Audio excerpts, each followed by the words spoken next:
આજને અમે અમારા ઘેર પંથકના જે કંઈ પ્રશ્નો છે એ પ્રશ્નોને કલેક્ટર મારફત સરકાર સુધી પહોંચે અને આનું નિરાકરણ આવે એવી એના માટે આજે અમે ભેગા છે.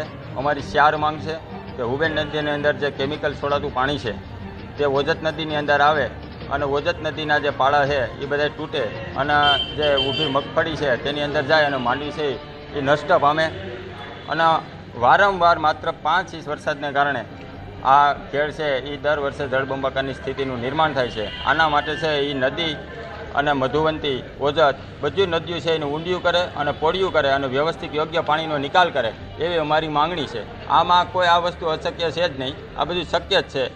જો સરકાર છે એ દરિયાની અંદર પુલ બનાવતી હોય તો અમારે ઘેરનું પાણી કેમ ન નીકળે? આ પ્રશ્ન માટે થઈને કલેક્ટરને આવેદનપત્ર અમે દેવાના છે. અને આ અમારી માંગણીનો ઉકેલ હવે નહીં આવે તો યંગ જનરેશન છે એ હવે કોઈ વસ્તુ ચલાવી લેવા માગતું નથી.